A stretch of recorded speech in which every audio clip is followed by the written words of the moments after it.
Lockdown नाफिज होने से सभी लोग मुतासिर हुए हैं, लेकिन दिहाड़ी मजदूर, रिक्शा ड्राइवर और रोज कमाने खाने वालों के सामने बड़ा बुहरान खड़ा हो गया है।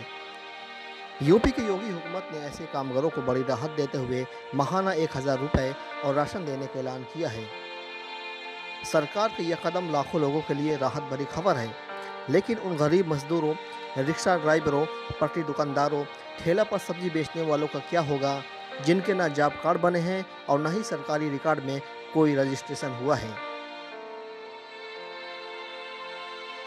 योग बचपने से चला रहा हूँ। अच्छा, कितनी कमाई हो जाती है? यहाँ पे 150 रुपया खाली कमा मिलता है, खाली बस, ज़्यादा नहीं। अच्छा, जो सरकार ने राशन का 1000 रुपया देने का कहा है, कि आप लोगों को मिल रहा है? नहीं मिल रहा है तो क्यों नहीं मिल रहा है? भैया, पता नहीं क्यों नहीं मिल रहा है।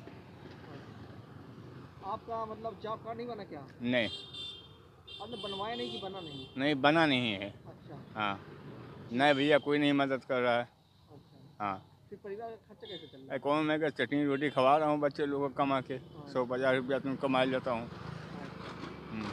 और लोग परेशान तो नहीं करते पुलिस वाले? अरे बहुत परेशान करते हैं भैया। अच्छा, हाँ, क्या कहते हैं? बताते हैं मलेरिया सरेरिया सब हटवा देंगे, फलाने धमाके। कब से रिक्शा चला रहे हैं? हमको तो होगा 60 साल। अच्छा, क्या सरकार ने जो ऐलान किया उसका आपको फायदा मिल रहा है? नहीं, हमको तो कुछ भी नहीं मिला है। अच्छा हमारे पास ID आधार कार्ड भी है, पिन कार्ड भी है, हमारे पास सब है। जी, हमको कुछ नहीं मिलता है। क्यों नहीं मिलता? कि कभी आपने कोशिश की?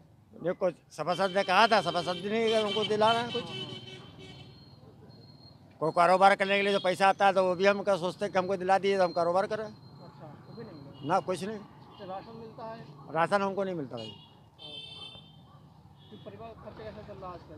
परिवार में जैसे 100 कमाच कमा करके हम ले आते हैं, अपने चटनी जो मिलता है खिलाते पिलाते रहते हैं। रिक्शा आपका खुद का या नहीं, किराए का ये है। कितना देते हैं किराए? किराया में तो वैसे बस 60 रुपये है किराया। तो आपको बचत हो जाती है? नहीं, बचत नहीं हो तो जो कमाते हैं 30-35 रुपये उसको दे देता हूँ। आधा देते हैं। हाँ। लखनऊ से ईटीवी भारत के लिए मोहम्मद इरफान।